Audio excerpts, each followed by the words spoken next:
How will you be remembered?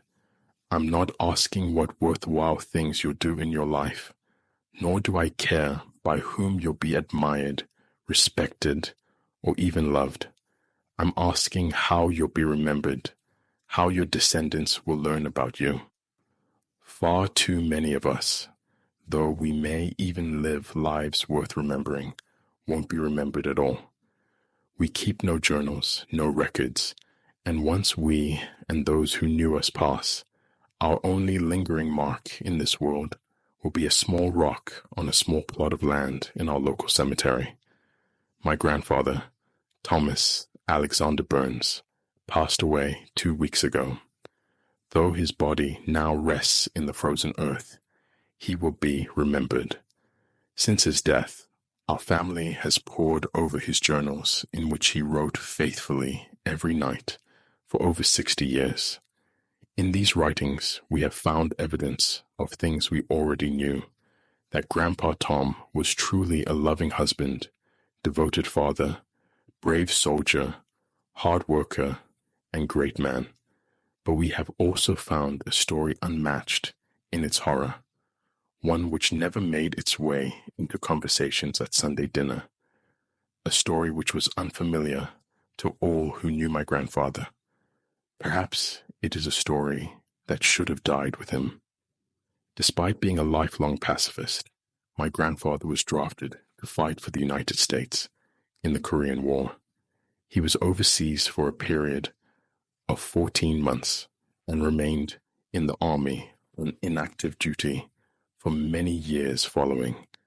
During his service, he developed a deep sense of patriotism and found several lifelong friends among his fellow soldiers, the ones who survived anyway. His 412th Battalion saw close combat on a regular basis, and despite not being a religious man, his entry on April 1656 maintains that he only survived through the grace of the God Almighty. His opinions of divine intervention, though, fluctuated over time. In December of that same year, he wrote, "This season, more than any other, sees thanks given to a God who, if he exists at all, allowed my brothers to bleed sick to death in the forests of Korea. I find in my heart no desire to praise or give thanks to a being prone to such fickle interventions." Much of my grandfather's writing contains similar cynicism, born of harsh experiences, and though many of his comrades were lost on many different occasions, it was the last week in February in 1952 that haunted him most of all. This, you see, was the week that Sergeant Darwin arrived in his camp, February the 25th, 1952. Today we made our preparations to enter a forest outside Seoul, and a 4-day march will put us in prime position to aid troops currently engaged. A hopeless endeavor, sick, is the whisper among the company. I do hope the fighting clears up in that time. March begins at dawn. We camp presently at the edge of an enormous wooded area that seems to have no end. I am hopeful that navigation equipment all works properly. God, the thought of losing one's life wandering through the forest helplessly, like an ass. It does feel a bit dismal in camp, though it often does on the eve of what many are calling foolishness. It is cold, at nights bitterly so, and once deep in the forest, we will not be able to rely on fire for fear of signaling our position to the enemy, or better yet, burning the whole damn place to the ground, though such a blunder would surely not make the press back home. And yes, it is on nights like these, when the wind howls outside the tent, sending a chill through the canvas, and I huddle in my cot, barely even able to grip my pencil, that I miss back home the most. It is half a world away, and still the distance seems to me even greater. How can it be in the same planet, my fireplace, and my wife, and all the comforts of home? It does actually seem that such a lovely scene could only take place on some other world. Alas, I am here, and the company remains largely the same, though transfer has come and passed. Sergeant Mayhew has been transferred to med leave, and a new man, Darwin, come in his place. He seems to be an all-right fellow. Well, that is all for tonight. As always, I try to remain hopeful. February the 26th, 1952. As I said, the march was scheduled to begin today, and for better or worse, all went off without a hitch. The terrain was light, and it felt as though we had made remarkably good time as we walked. But I spent much time in conversation with the new sergeant, and he is a strange man, to say the least. He rarely speaks in the same voice for more than a sentence at a time. It is as though there are a million different people inside him, all trying to have their say. One moment his tone is gruff and manly, and the next he sounds very quiet and timid, and often he will stop speaking in the middle of a thought altogether, and then I tried to press him. "What were you saying?" And he looked at me. This happened half a dozen times, at least, as though he had never seen me before. This was all very peculiar, but I have heard of people who suffer from diseases of the mind, or possibly he's very stressed, sulks, from being in such close proximity to the combat.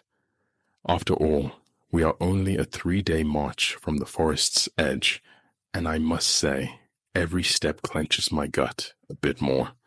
God, how I hope the fighting is over when we get there. Judd, on the other hand, seems eager, but then he holds more prejudice toward the natives. I do worry, though, what he will be like when he goes home.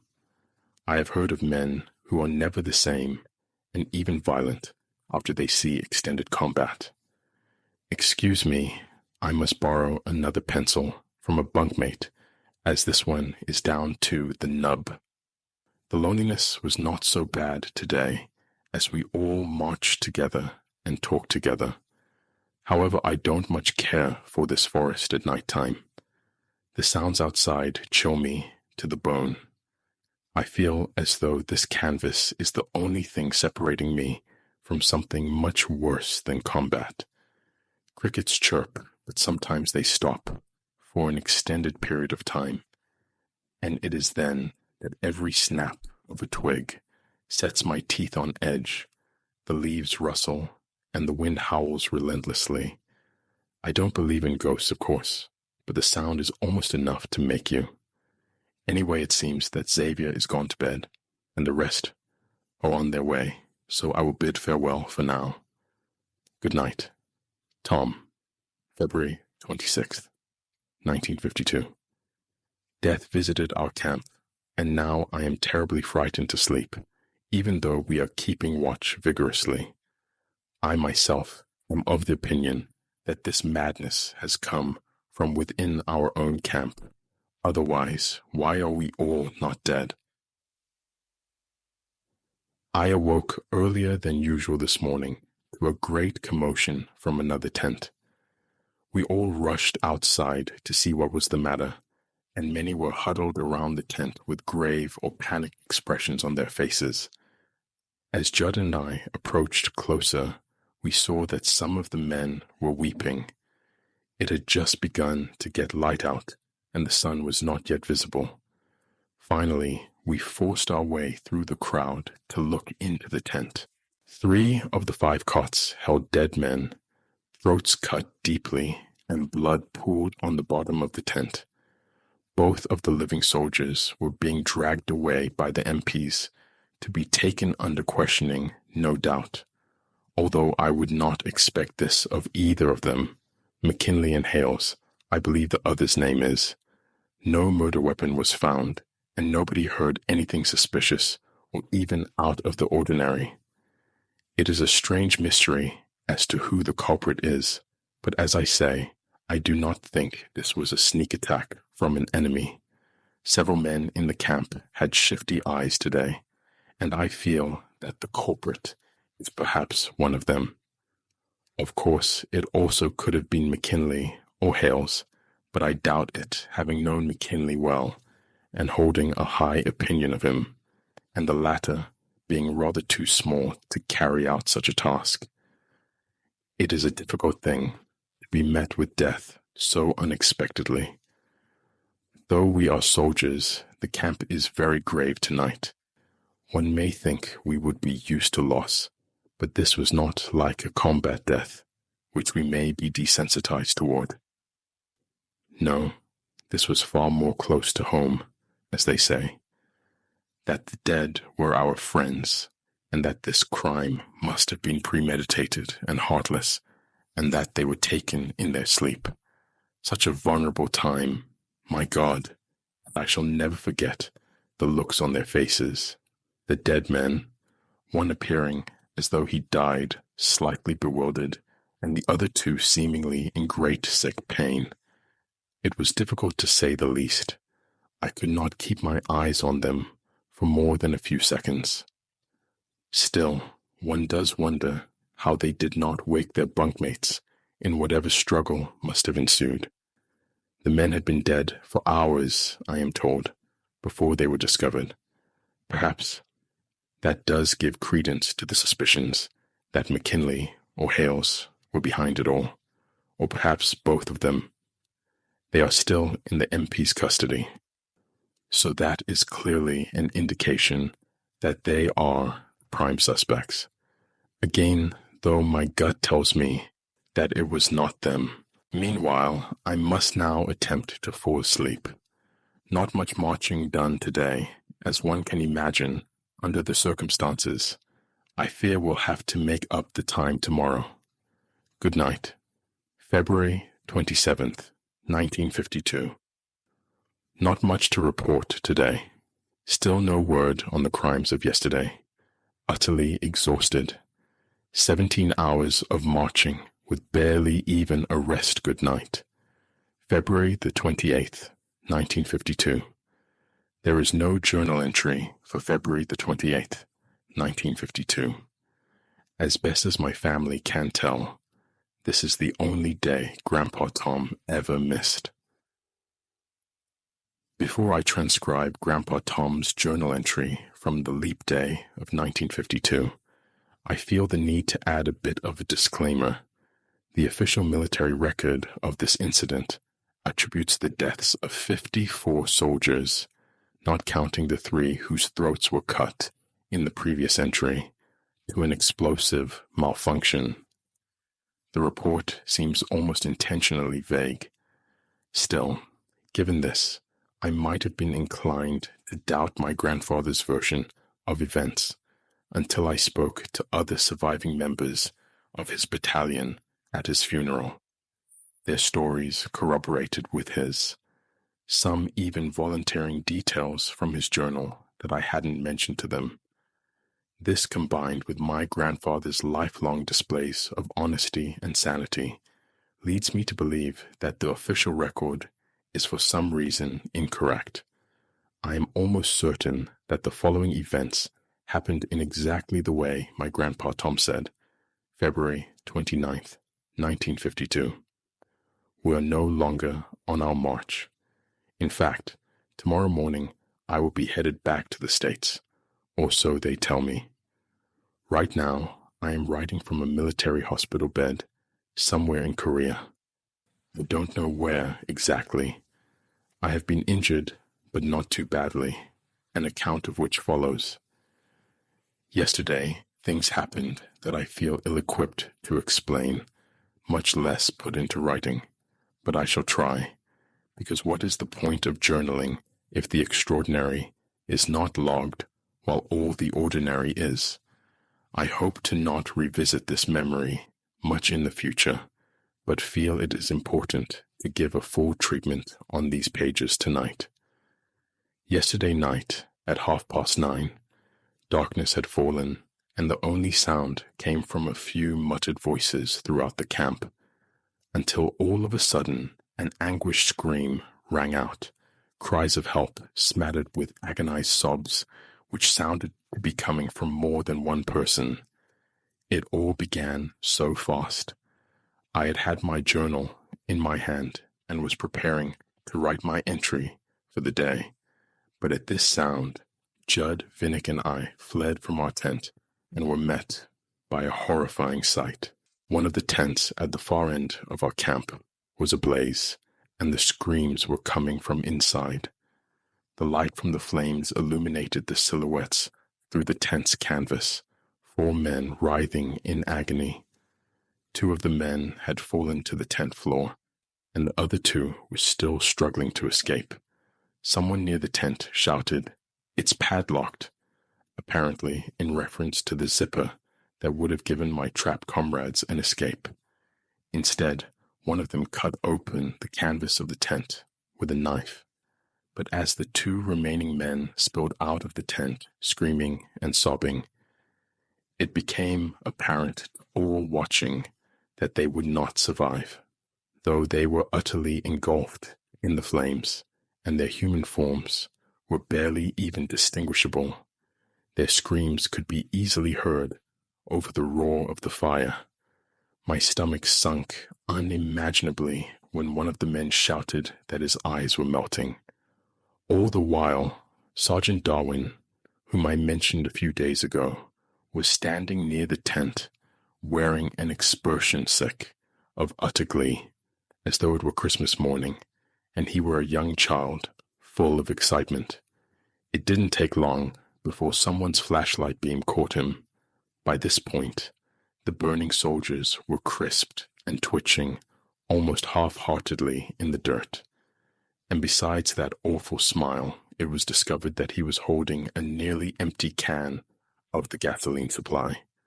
One soldier, I think it was Wilcox, made to apprehend him when Sergeant Darwin pulled from his pocket a large buck knife. Darwin grabbed, I think, Wilcox's throat with one hand, and with the other sliced a mortal wound through his belly. A few of his guts poked out, probably his intestines, and he began to gurgle out blood as he fell to the ground. It was then that a shot rang out from my left side. Judd had fired at Darwin, striking him in the nose directly. He staggered backwards, brains and blood slopping out what was left of his face, and he too fell to the ground. Despite the horrors of what had happened so far, it was then that reality appeared to fail. Just seconds after firing the shot that killed the sergeant, Judd gasped a sharp intake of air from next to me. I turned and looked down in horror to see a tent pole stuck through his midsection, one end of it shining red in the moonlight, and the other end of it being held, as utterly insane as I know this sounds, by Sergeant Darwin. Though I had just seen him die with my own eyes, I backed away, frightened from the murder of my dear friend, but not before Darwin swung his buck knife at me, cutting the inside of my left arm, which I held up to protect myself, and damaging an artery, the injury for which I am currently hospitalized. But then Darwin was again felled by several rounds to the back from Hales, who had previously been a suspect in the killings, and as he fell, he smiled at me with a look of pure joy, perhaps the most lingering image of the whole ordeal. I cannot chase it from my mind. I could not yet turn my attention to Judd, who lay dying on the ground, however, because yet another Sergeant Darwin appeared behind Hales and hacked into his neck with a hatchet. The axe cut about halfway through Hales's throat, and he clutched it, and while he clutched, he began to cough uncontrollably, and blood sprayed from beneath his hands, and also his mouth and nose. Darwin then swung the hatchet at the chest of another soldier, and I could clearly hear his ribs breaking as it made impact. By this point, I'm not sure how long before, the entire camp was in a frenzy. Many of us lay dead on the ground. I still am not sure exactly how many, but screams were echoing from everywhere. I paused to wrap my shirt. around my profusely bleeding arm, a decision which likely saved my life, the doctor said. Yet all the while, looking around me, I could see at least 5 different Darwins hacking away at my comrades or otherwise mutilating them. 2 of them had tied down our commanding officer, Captain Frick, and were in the process of soaking him in gasoline. I saw him moments later on his hands and knees as he burned alive. I do not remember much of what happened from this point until our escape, as I had lost a fair amount of blood, but I am told eventually my surviving comrades managed to kill the remaining sergeants. I have heard it estimated, and this seems correct to me, that nearly a dozen Sergeant Darwins met our camp that day, though we could only find the body of one when all was said and done. I cannot begin to fathom what kind of sorcery, or magic, or devilry our camp fell victim to last night. It was McKinley, at one point, the prime suspect of the first deaths, that saved the day and in his heroism led our survivors, wounded and all, to a place where he could radio for a rescue team.